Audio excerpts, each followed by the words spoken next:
નમસ્કાર, હું છું ડોક્ટર વિશાલ મકવાણા. સ્વાગત છે ફરી એક વખત ફિઝિકલ એજ્યુકેશન બાય બીડુ ચેનલની અંદર. આજનું આ ચેપ્ટર જે છે એ ધોરણ 10 નું પ્રકરણ જે છે એ 13મું પ્રકરણ છે. કારણ કે જે 12મું પ્રકરણ છે એ બાસ્કેટબોલ છે અને એની ચર્ચા આપણે અગાઉ કરેલી છે ટાટ હાયર સેકન્ડરીની અંદર. એની અંદરથી એ ચેપ્ટર છે એને શોધી અને તમે એને જોઈ શકો છો, જેથી કરી આપણો ટાઈમ પણ ના બગડે અને આપણે દરેક સિલેબસ છે એને કવર કરી લઈએ. હેન્ડબોલની રમત છે એ આ ધોરણ 10 ના પાઠ્યપુસ્તકની અંદર જ આપેલું છે, બીજે એકેય પાઠ્યપુસ્તકની અંદર નથી, એટલે આ રિપીટ નથી થતું. એની આપણે સંપૂર્ણ ચર્ચા કરી લઈશું. આજે જે હેન્ડબોલ છે એનો નિચોડ આપણે આ વિડીયોની અંદરથી લઈ લેવાના છીએ. એક મિત્રની બહુ સમય પહેલા કોમેન્ટ હતી કે સર હેન્ડબોલનો વિડીયો છે, હેન્ડબોલ છે રમત સમજાતી નથી, અમુક નિયમો સમજાતા નથી. તો આજે આ વિડીયો છે એમના માટે પણ ખૂબ જ ઉપયોગી થશે. અને જે હેન્ડબોલ રમત છે એની અંદર જે પણ નિયમો છે, એનો ઇતિહાસ છે, એની સંપૂર્ણ માહિતી આજના વિડીયોની અંદરથી મળી જવાની છે. બીજું એ કે આનંદની વાત એ છે કે મારી પણ મેન ગેમ જે છે એ આ હેન્ડબોલ છે, એટલે જે માહિતી છે એ આની અંદર પણ બને ત્યાં સુધી સચોટ જ હશે એવી ખાતરી આપું છું. ચાલો, ક્યાંક કદાચ બોલવામાં મિસ્ટેક થઈ શકે અથવા તો આની અંદર માહિતી પ્રિન્ટ મિસ્ટેક આવી હોય ત્યારે જ માહિતી છે એ ખોટી આવશે, બાકી જે માહિતી હશે એ સચોટ આવશે. ચાલો, જે હેન્ડબોલનો વારસો છે, હા ખાસ એ જણાવી દઉં કે જે પણ મિત્રો આ વિડીયો જુએ છે શારીરિક શિક્ષણ સાથે જોડાયેલા હોય તો એમની પોતાની એક મેઇન ગેમ હશે. કઈ ગેમ છે એમનું નામ જણાવી અને પોતાની કઈ મેઇન ગેમ્સ છે એ જણાવે, કારણ કે ભવિષ્યની અંદર મને પણ ખ્યાલ પડે કે કોઈ મિત્રની જે ગેમ હોય એની પાસેથી મારે પણ કંઈક જાણવું હોય તો હું જાણી શકું, એટલા માટે ખાસ છે એ જણાવે. જેની પણ મેઇન ગેમ્સ છે, જેની અંદર તે નેશનલ કક્ષાએ અથવા તો એથી આગળ પણ રમવા માટે ગયેલા હોય તો એ રમતનું નામ છે એ જણાવે. ચાલો, ઈસવીસન 600 માં ઉદ્ભવ થયો હોય એવું માનવામાં આવે છે. હેન્ડબોલને મળતી એકાદી રમત છે એ રમાતી હતી ઈસવીસન પૂર્વે 600ની સદીની અંદરની વાત છે, 600ની વાત છે. તો ઈસવીસન પૂર્વે 600ની અંદર ઉદ્ભવ આધુનિક હેન્ડબોલમાં મળતી રમતનો ઉલ્લેખ છે. પરંતુ ઈસવીસન 1890 ની અંદર જર્મનીમાં આધુનિક સ્વરૂપનો વિકાસ થયો. કોણ? માસ્ટર કાન્ડ્રેડ દ્વારા. માસ્ટર કાન્ડ્રેડ, ડોક્ટર કે કંઈક એવું નામ છે, માસ્ટર કાન્ડ્રેડ જે છે એ માસ્ટર છે, કાન્ડ્રેડ છે, એ આ નામ યાદ રાખવાનું છે, માસ્ટર કાન્ડ્રેડ. માસ્ટર કાન્ડ્રેડ જે છે એ આધુનિક સ્વરૂપ આપવાનું મુખ્ય કાર્ય કર્યું. માસ્ટર કાન્ડ્રેડ ક્યાંના હતા? જર્મનીમાં. ક્યારે? 1890 ની અંદર માસ્ટર કાન્ડ્રેડ જે છે એને હેન્ડબોલને આધુનિક સ્વરૂપ આપવાનું પ્રક્રિયા કરી. 1936 ની અંદર જે બર્લિનની અંદર ઓલિમ્પિક થયો, બર્લિનની અંદર ઓલિમ્પિક થયો ત્યારે પુરુષો માટે ઓલિમ્પિકની અંદર પ્રવેશ થયો. રમત છે આ હેન્ડબોલ રમતનો પ્રવેશ ક્યારે થયો? 1936 ની અંદર. આ જ રમત ઉત્સવની અંદર બાસ્કેટબોલનો પણ આની અંદર સમાવેશ થયો. બાસ્કેટબોલ, હેન્ડબોલ છે બંને આ જ રમતની અંદર ભાઈઓ માટે, કોના માટે? પુરુષો એટલે કે ભાઈઓ માટે છે એ આ રમતને છે ઓલિમ્પિકની અંદર સમાવેશ કરવામાં આવ્યો. ઈસવીસન 36 માટે આ ઠીક સેમ જ લાગે છે. ઓકે. 1972 ની અંદર ભારતમાં હેન્ડબોલ ફેડરેશન ઓફ ઇન્ડિયાની સ્થાપના થઈ. ભારતમાં હેન્ડબોલ ફેડરેશન ઓફ ઇન્ડિયાની સ્થાપના ક્યારે થઈ? 1972 ની અંદર. 1972 ની અંદર હેન્ડબોલ ફેડરેશનની સ્થાપના થઈ. 1976 ની અંદર મોન્ટ્રીયલ, કેનેડાની અંદર મહિલાઓ માટે ઓલિમ્પિકમાં પ્રવેશ થયો હેન્ડબોલ રમતનો. મહિલાઓ માટે ક્યારે પ્રવેશ થયો? તો 1976 ની અંદર. એવી જ રીતે બાસ્કેટબોલનો પણ, જો બાસ્કેટબોલ પણ આપણે હેન્ડબોલની જેમ જ છે. 36 ની અંદર ભાઈઓ અને 1976 ની અંદર બહેનો છે, બહેનો નો સમાવેશ થયો. બાસ્કેટબોલ અને હેન્ડબોલ બંનેનું સેમ જ છે, એટલે એવી રીતે બંનેને તમે યાદ રાખી શકો છો. ચલો, આ પણ સેમ જ છે. ઓકે, તો આવી રીતે હેન્ડબોલ રમત છે એનો કેટલીક સાઇલવારી છે એને ખાસ યાદ રાખી લેવાની છે. અહીંયા સૌથી પહેલા 600મી સદીમાં છે યાદ રાખવાનું. 1890 ની અંદર જર્મનીની અંદર માસ્ટર કાન્ડ્રેડ દ્વારા આ રમત છે એનો પ્રચાર પ્રસાર કર્યો અને એનો નિયમો છે એને આધુનિક સ્વરૂપ આપ્યું છે. 1936 ની અંદર બર્લિનની અંદર આ રમત છે એ ભાઈઓ માટે એટલે કે પુરુષો માટે છે એ એડ કરવામાં આવી, રમતને સામેલ કરવામાં આવી બર્લિનની અંદર, જર્મનીની અંદર. 1972 ભારતમાં જે હેન્ડબોલ ફેડરેશન ઓફ ઇન્ડિયાની સ્થાપના કરવામાં આવી અને 1976 ની અંદર મહિલાઓ માટે આ રમત છે ઓલિમ્પિકમાં પ્રવેશ કરવામાં આવ્યો. તો આટલું યાદ રાખી લેવાનું છે. ને હવે જે આવે છે એ આ રમતનું મેદાન છે, એનું મેઝરમેન્ટ છે. અત્યારે આ આધુનિક રમતની અંદર અહીંયા એક સર્કલ આવે છે. આ સર્કલ હવે આધુનિક રમતની અંદર પણ આ સર્કલને અત્યારે આપણે યાદ રાખવાનું નથી. શું છે? આ સર્કલને આપણે યાદ રાખવાનું નથી. શું કામ? કારણ કે આપણા પાઠ્યપુસ્તક આધારિત જે પણ કઈ માહિતી છે એને જ યાદ રાખવાની છે. ચલો, લંબાઈ છે એ 40 મીટરની હોય છે. લંબાઈ કેટલી હોય છે? 40 મીટરનું વિશાળ મેદાન હોય છે, બહુ જ મોટું મેદાન હોય છે. અને પહોળાઈ છે એ 20 મીટરની હોય છે. પહોળાઈ જે છે એ 20 મીટરની આ રમતની, જેને ગોલ લાઈન કહેવાય. શું કહેવાય છે? Goal line. પહોળાઈ જે હોય છે એને ગોલ લાઈન કહેવાય. યાદ રાખવાનું, ગોલ લાઈન. હવે ગોલ લાઈન ઓપ્શન ની અંદર ગોલ લાઈન આપી દીધું હોય તો ગોલ લાઈન આપણે કઈ ગોલ લાઈન છે આવું થઈ જાય તો ગોલ પોસ્ટ જ્યાં છે એને ગોલ લાઈન કહેવાય. શું કહેવાય? Goal line. એન્ડ લાઈન કહેવામાં આવતી નથી, ગોલ લાઈન કહેવાય. શું કહેવાય? Goal line. ચાલો, પછી અહીંયા અવેજી સ્થાન છે. અવેજી એરિયા છે તો અહીંયાથી 4.50 45 મીટર 4.45 મીટર બંને બાજુ છે એ અહીંયા, અને આ 15 મીટર અંદર લાઈન અને 15 મીટર બહાર લાઈન, આવી રીતે આ લાઈન છે એ બંને બાજુ ડોટ લગાવેલા હોય છે. અહીંયાથી અવેજીકરણ એ થતું હોય છે. જે ખેલાડીનું અવેજી થતું હોય છે, ખેલાડી એક બહાર આવતો હોય છે અને એક ખેલાડી જે અંદર રમનાર ખેલાડી છે એ બહાર સંપૂર્ણ પૂરેપૂરો બહાર આવે ત્યાર પછી બીજો ખેલાડી છે એ અંદર એન્ટર થશે. આવી રીતે અવેજીકરણ થાય છે. એના પણ નિયમો છે. સબસ્ટિટ્યુશન એરિયા છે 4.45 ઓકે સેમ જ છે. સપાટી તો સમતલ અને ધૂળ વગરની લાકડાની અથવા સિન્થેટિકની પણ હોઈ શકે છે. એટલે કે જે ઇન્ડોર રમતો છે એની અંદર લાકડાની અથવા તો સિન્થેટિકનું મેદાન હોવું જોઈએ, સિમેન્ટનું મેદાન હોવું જોઈએ નહીં. અથવા સમતળ અને ધૂળ વગરનું મેદાન છે, આઉટડોર હોય તો ધૂળ વગરનું મેદાન હોવું જોઈએ. ચલો આગળ આ બીજી લાઈનો છે એનું જોઈ લઈએ, આગળ માપ આવે છે કે નહીં, નહીતર પછી જોઈ લઈએ. હા, અહીંયા આવ્યું છે તો આપણે એને અહીંયા જ જોઈ લઈએ. ચાલો, તો હવે જે ગોલ વિસ્તાર છે એટલે કે આ ગોલ એરિયા કહેવાય. ગોલ એરિયા, આ બધો પ્રદેશ છે એ ગોલ એરિયા પ્રદેશ છે. જે 6 મીટર 6 મીટર લાઈન આને કહેવાય. શું કહેવાય? 6 મીટર લાઈન પણ જણા કહે છે, પરંતુ એને ગોલ પોસ્ટ થી અર્ધવર્તુળાકાર લાઈનથી ચાપ મારવામાં આવે છે. આવી રીતે 6 મીટરનો કેટલો અહીંયાથી ચાપ મારવામાં આવે છે 6 મીટરનો. આ ભાગ છે એને સીધો રાખવામાં આવે છે. ખ્યાલ આવે છે? તો સીધો રાખવામાં આવે છે. આને ગોલ એરિયા લાઈન કહેવાય. શું કહેવાય? ગોલ એરિયા લાઈન કહેવાય. શું કહેવાય? ગોલ એરિયા લાઈન કહેવાય છે. અથવા ઘણી જગ્યાએ શબ્દ વપરાતો હોય છે 6 મીટર લાઈન. શું વપરાય છે? 6 મીટર લાઈન. ત્યાર પછી અહીંયા એક લાઈન આપે છે જે અહીંયાથી 4 મીટર હોય છે. આને ક્લિયર કરી દઈએ. અહીંયા જે બિંદુ છે એ ગોલકીપર બોર્ડર છે, 4 મીટર હોય છે. કેટલા મીટર? 15 સેન્ટીમીટરનો એક આખી લાઈન, 15 સેન્ટીમીટરની લાઈન હોય છે. એ ક્યારે કાયમ આવે છે, ક્યારે ઉપયોગી થાય છે? તો જ્યારે પણ પેનલ્ટી આવે છે. હવે અહીંયા પહેલા પેનલ્ટી લાઈન છે એને પણ જોઈ લઈએ. તો પેનલ્ટી એરિયા છે અહીંયા ગોલ પોસ્ટથી 7 મીટરે હોય. કેટલા મીટરે હોય? 7 મીટરે. ગોલ પોસ્ટના મધ્યથી 7 મીટરનું અંતર લઈ અને અહીંયા એક બિંદુ દોરવામાં છે. ત્યાં પછી બંને બાજુ અડધી અડધી એટલે 1 મીટરની લાઈન છે લાંબી ખેંચવામાં આવે છે. 1 મીટરની લાઈન હોય. કેટલી હોય? 1 મીટરની લાઈન હોય છે. આ રમતનું મેદાન છે એનું દરેક લાઈનનું માપ છે એ 5 સેન્ટીમીટરની પહોળાઈ છે, 5 સેન્ટીમીટરની લાઈન હોય છે. અને અહીંયા પણ એટલું હોય છે. બરોબર? તો હવે અહીંયા જ્યારે પેનલ્ટી એરિયાથી જ્યારે ખેલાડી પેનલ્ટી મારે છે ત્યારે ગોલકીપર જે છે એ ગોલકીપર છે આ લાઈનથી આગળ આવી શકતો નથી. જો આગળ અહીંયાથી હાથમાંથી બોલ છૂટે અને આગળ આવી જાય તો એ ફરીથી જો ગોલ થયો તો ગોલ ગણવામાં નહીં, તો ફરીથી પેનલ્ટી આપવામાં આવે છે. ચાલો, ત્યાર પછી અહીંયા આ લાઈનથી 3 મીટર દૂર અને અહીંયાથી 9 મીટર દૂર. કેટલો? 9 મીટર દૂર જે છે એક લાઈન તૂટક લાઈન દોરવામાં આવે છે. તૂટક લાઈન દોરવામાં આવે છે જેને 9 મીટર લાઈન પણ કહેતા હોય છે, પરંતુ મુક્ત ફેંક રેખા કહેવાય. એને શું કહેવાય? મુક્ત ફેંક રેખા. જે 9 મીટરના અંતર હોય છે તૂટક ડોટ રેખા કહેવાય છે. એ પણ ચાપ આવી રીતે ચાપ મારી અને દોરવામાં આવે છે. અને અહીંયા વચ્ચેનો એરિયો જે છે એ સીધો તૂટક લાઈનથી દોરવામાં આવે છે. 9 મીટરનું એનું અંતર હોય છે. ક્યાંથી? ગોલ પોસ્ટથી 9 મીટરનું અંતર મુક્ત ફેંક રેખા જેને કહેવાય છે. ચાલો, ફ્રી થ્રો લાઈન અંગ્રેજીમાં કહેવાય તો ફ્રી થ્રો લાઈન.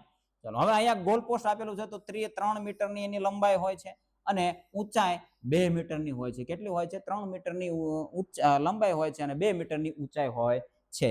અંદરની પહોળાઈ તો 3 મીટર હોય છે અને 2 મીટરની થાંભલા હોય છે, એટલે કે ઊંચાઈ એટલી હોય છે. 8 બાય 8 સેન્ટીમીટરનો સફેદ, એટલે કે આ જે પટ્ટો છે એ 8 લાઈન 8 મીટરનો 8 સેન્ટીમીટરની એનું જાડાઈ હોય છે. અને જે વચ્ચેની અહીંયા લાઈન છે એ પણ 8 સેન્ટીમીટરની દોરવામાં આવે છે. અહીંયા પણ આ 8 સેન્ટીમીટરના જે થાંભલા છે એ 8 સેન્ટીમીટરના ચોરસના, એટલે કે એટલા એના લંબાઈ હોય છે. 8 બાય 8 ચોરસનો થાંભલો હોવો જોઈએ, આવું કહેવામાં આવેલું છે. સફેદ અથવા લાલ પટ્ટા મજબૂત જાળ સાથે હોય છે. સફેદ અથવા લાલ, જો આ ભાગ છે કાળો હોઈ શકે છે અથવા લાલ હોઈ શકે. લાલ અને કાળો બે પ્રકારના પટ્ટા હોય છે અને વચ્ચે સફેદ કમ્પલસરી હોય છે. એક સફેદ એક લાલ, એક સફેદ એક લાલ, અથવા એક સફેદ એક કાળો, એક સફેદ એક કાળો. આવી રીતે ગોલ પોસ્ટ છે એનું જે કલર છે એવી રીતે હોય છે, એક ડાર્ક અને એક લાઇટ, આવી રીતે કલર રાખવામાં આવે છે. ચાલો, દરેક માહિતી આવી ગઈ છે. હવે જે આવે છે સાધનો અને નિયત માપદંડ એનું શું હોવું જોઈએ. પુરુષો માટે, મહિલાઓ માટે ખાસ સાધન છે એ બોલ દડાનું જે છે એ હોવું જોઈએ. દડો કઈ રીતે હોવો જોઈએ? ચામડું અથવા તો સિન્થેટિક નો બોલ હોય છે. વજન કેવો હોવો જોઈએ અને ઘેરાવો, આ બંને વસ્તુ છે એ આપણે ખાસ યાદ રાખવાની છે. તો પુરુષો માટે છે 425 થી 475 ગ્રામ છે એ વજન હોવું જોઈએ. કેટલું હોવું જોઈએ? 425 થી 475 ગ્રામ વજન હોવું જોઈએ. અને 325 થી 400 ગ્રામ છે બહેનો માટે બોલનું વજન હોવું જોઈએ. 58 થી 60 નો ઘેરાવો હોવો જોઈએ પુરુષો માટે. 54 થી 56 નો ઘેરાવો હોવો જોઈએ સેન્ટીમીટરનો. સેન્ટીમીટર યાદ રાખવાનું છે, મીટર નહીં, સેન્ટીમીટર. મહિલાઓ માટે એટલો ઘેરાવો હોવો જોઈએ. 58 60 બબે નો ગાળો છે 54 56. પછી એના પછીના બે ગાળા છે 58 60, એ ભાઈઓ માટે. 54 56 છે બે કી સંખ્યા છે 54 56, પછી 58 ને 60. તો 54 56 છે એ બહેનો માટે, 58 60 છે એ ભાઈઓ માટે. વધારે છે એ ભાઈઓ માટે, ઓછું છે એ બહેનો માટે. એવી જ રીતે અહીંયા 425, જો 325 અને 425, 325 ઓછું છે બહેનો માટે છે. 325 થી 400, 425 થી કેટલું છે 500 સુધી જતું નથી, પરંતુ 475 સુધી જાય છે. આવી રીતે તમે યાદ રાખી શકો. તો ટ્રીક લગાવી અને સમય માપવા માટે સ્ટોપ વોચ હોવી જોઈએ. રેકોર્ડ માટે સ્કોર શીટ હોવી જોઈએ, સ્કોર શીટ હોવી જોઈએ. નિયંત્રણ કાર્ડ એટલે કે લીલું, પીળું અને લાલ કાર્ડ હોવા જોઈએ. 9 બાય 12 સેન્ટીમીટરના. કેટલા? 9 બાય 12 સેન્ટીમીટર. જો એનું માપ પણ આપેલું 9 બાય 12 સેન્ટીમીટર. આમ 12 સેન્ટીમીટર, આમ 9. ખ્યાલ આવે છે? તો આટલી જો કાર્ડનું પણ માપ આપેલું છે એટલે એ પણ યાદ રાખવાનું છે. ચાલો, ત્યાર પછી જે છે પાસિંગ જે બોલ ડિસ્ટ્રીબ્યુશન મેટ્રિક્સ જેને કહેવાય છે. તો જે પાસનો પ્રકાર છે, કેટલાક પાસ છે, પદ્ધતિ છે અને શ્રેષ્ઠ એનો ઉપયોગ છે એ પણ છે, ચાર્ટ આપેલો છે. તો ચેસ્ટ પાસ છે એ ચેસ્ટને સમકક્ષ જે પાસ છે, છાતીના ભાગે બંને હાથ વડે ધકેલવામાં આવે છે. સામાન્ય અને સીધી આપલે માટે, સામાન્ય અને સીધી આપલે માટે જે સીધો ખેલાડી આપણી સામે છે એને આપવા માટે ચેસ્ટ પાસનો ઉપયોગ થતો હોય છે. બાઉન્સ પાસ છે જેને વી પાસ પણ કહેવાય. શું કહેવાય? વી પાસ પણ કહી શકાય છે. બાઉન્સ પાસ છે કારણ કે જો વી આકારનો શેપ લે છે. જમીન પર અથડાવીને પહોંચાડવામાં આવે છે. વચ્ચે કઈ વિઘ્ન હોય તો બાઉન્સ આપીને, જો આવી રીતે ખેલાડી હોય તો અહીંયા બાઉન્સ આપી અને તમે આપણા ખેલાડીને પાસ આપી શકો છો. જ્યારે વચ્ચે વિરોધી ખેલાડી હોય ત્યારે એનો ઉપયોગ થતો હોય છે. રિસ્ટ પાસ છે. રિસ્ટ પાસ છે કાંડાના ઝટકાથી પાસ આપવામાં આવે છે. તો ટૂંકા અંતરે ખૂબ જ ઝડપથી દડાને આપવામાં આવે છે. કાંડાના અંતરે આપણા સામે ખેલાડી છે, સામે પાસ કરી શકતા નથી તો સાઈડમાં પાસ કરવો છો તો રિસ્ટ પાસથી, માત્ર રિસ્ટના પાવરથી રિસ્ટ પાસ કરવામાં આવે છે. ઓવરહેડ પાસ, માથા ઉપરથી બંને હાથ વડે ફેંકવામાં આવે છે. લાંબા અંતર માટે જે પાસ આપવાનો, લોંગ પાસ આપવાનો છે એને ઓવરહેડ પાસ કહેવાય છે. Overhead pass.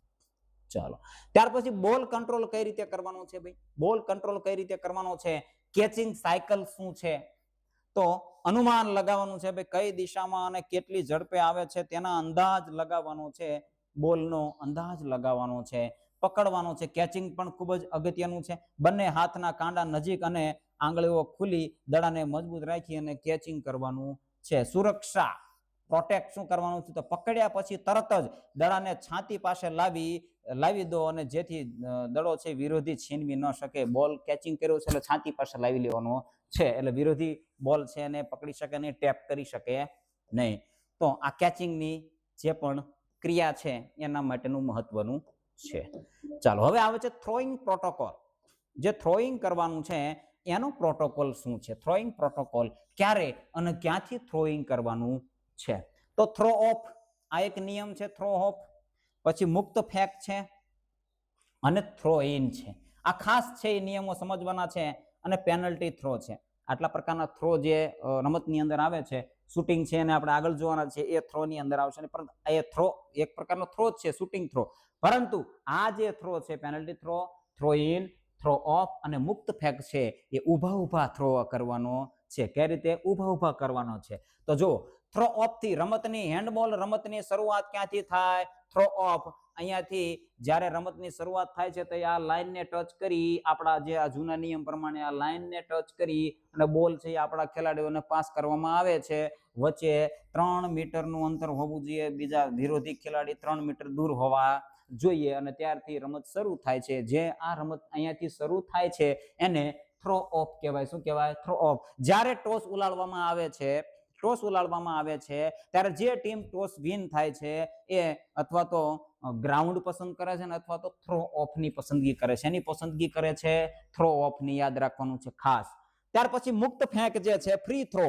ફ્રી થ્રો એટલે કે બચાવ પક્ષ દ્વારા સામાન્ય રીતે નિયમ ભંગ થાય ત્યારે ફ્રી થ્રો લાઈન, આ ફ્રી થ્રો લાઈન છે આની બહારથી પાસ લેવામાં આવે છે. જ્યારે અહીંયા એટેક કરે છે ટીમના ખેલાડીઓ, ત્યારે સામાન્ય ભૂલ કરે છે ત્યારે રેફરી શું સિગ્નલ આપે છે? ફ્રી થ્રો નો નિશાની આપે છે અને અહીંયાથી ફ્રી થ્રો લઈ અને ફરીથી રમત શરૂ થાય છે. એટલે ફ્રી થ્રો લાઈન ની બહારથી ફ્રી થ્રો લેવામાં આવે છે જ્યારે સામાન્ય નિયમ ભંગ થાય ત્યારની વાત છે.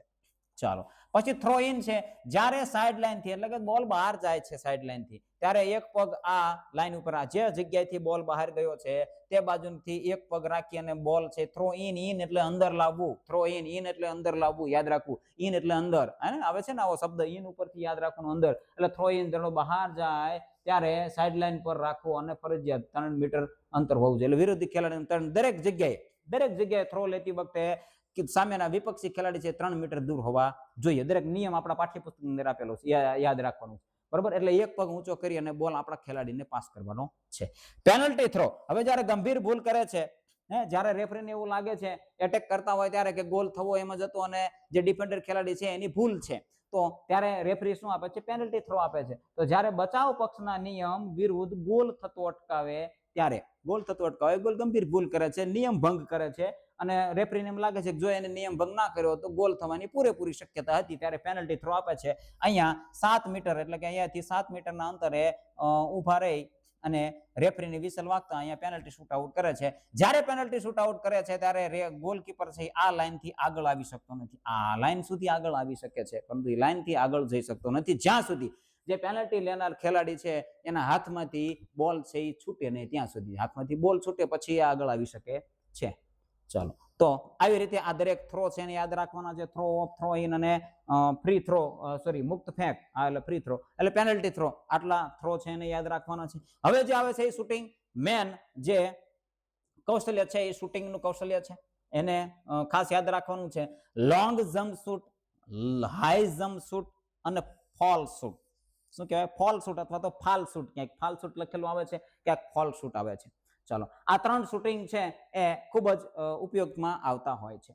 જો તો હવે લોંગ જમ્પ શૂટ છે. લોંગ એટલે લાંબો કૂદકો મારી હવામાં રહીને શૂટિંગ કરવાથી બચાવ પક્ષને છેતરવા. લાંબો કૂદકો મારવાનો છે. જ્યારે પણ ડિફેન્સને એવું લાગે કે ખેલાડીને એટેક કરનાર ખેલાડીને એવું લાગે છે કે ડિફેન્સને હવે મેં ભેદી દીધું છે, એટલે એ લોંગ જમ્પ શૂટ લઈ અને સ્પીડથી, ત્વરિત ગતિએથી લાંબો કૂદકો લઈ અને સીધો એટેક કરે છે. ગોલ પોસ્ટની અંદર બોલ છે એ ફેંકવાનો, ગોલ કરવાનો પ્રયત્ન કરે છે અને લોંગ જમ્પ કહેવાય છે. હાઈ જમ્પ છે એ ઊંચો કૂદકો મારીને હવામાંથી શૂટિંગ કરવાનું છે. સામે અહીંયા કદાચ ખેલાડીઓ હોય તો એના ઉપરથી જ્યારે આપણે ગોલ મારવો છે ત્યારે હાઈ જમ્પ શૂટનો ઉપયોગ થાય છે.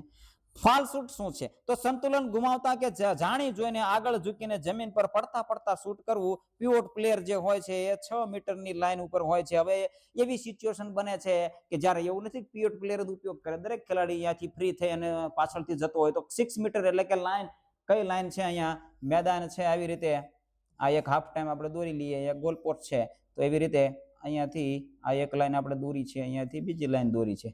ચલો, તૂટક નહીં, પણ આ જે 6 મીટરની લાઈન છે તેની બિલકુલ નજીક છે ને એને પાસ મળે છે ત્યારે જમ્પ શૂટ હાઈ કે જમ્પ શૂટ લોંગ કોઈ પણ પ્રકારનો લેવાની એની જે છે એ જગ્યા વધતી નથી. તો એ શું કરે છે? હાથ લઈ અને સીધો ક્રોસ થઈ અને સીધો ગોલ મારી દે છે, એટલે ગોલ મારવાનો પ્રયત્ન કરે છે. તો એને શું કહેવાય? ફાલ શૂટ કહેવાય. પિવોટ પ્લેયર છે એ મારે છે, સીધો બોલ મળે છે એટલે પિવોટ મારી અને તરત જ શૂટિંગ કરે છે. તો આ એક જો અહીંયા તમને દેખાય 6 મીટર લાઈન થી આ ફાલ શૂટ સીધો અને મેદાનની અંદર સીધો પડી જાય છે, તો આ ફાલ શૂટ છે અથવા તો ફોલ શૂટ છે. ચાલો, ત્યાર પછી હવે જે આ રમત છે એનું હાર્દ જેને કહેવાય એવું કૌશલ્ય એટલે ગોલકીપિંગ. હેન્ડબોલ રમતનું હાર્દ કહી શકો તો એ કૌશલ્ય છે ગોલકીપિંગ. શું છે? ગોલકીપિંગ છે. તો ગોલ પોસ્ટ છે એની વચ્ચે હંમેશા સાવધ, નજર દડા સામે અને શૂટ કરનારની ગતિવિધિ પર ધ્યાન રાખે એ આ વ્યક્તિ છે આ વ્યક્તિ છે એને કહેવાય ગોલકીપર. શું કહેવાય છે? ગોલકીપર. દડાને રોકવા માટે હાથનો ઉપયોગ કરી શકે, પગનો ઉપયોગ કરી શકે અથવા શરીરના કોઈ પણ ભાગનો ઉપયોગ કરી શકે છે. એની છૂટ હોય છે. શરીરના કોઈ પણ ભાગનો ઉપયોગ કરી શકે છે, પણ ક્યાં? તો કે એ ગોલકીપર એરિયા છે ત્યાં જ. ક્યાં?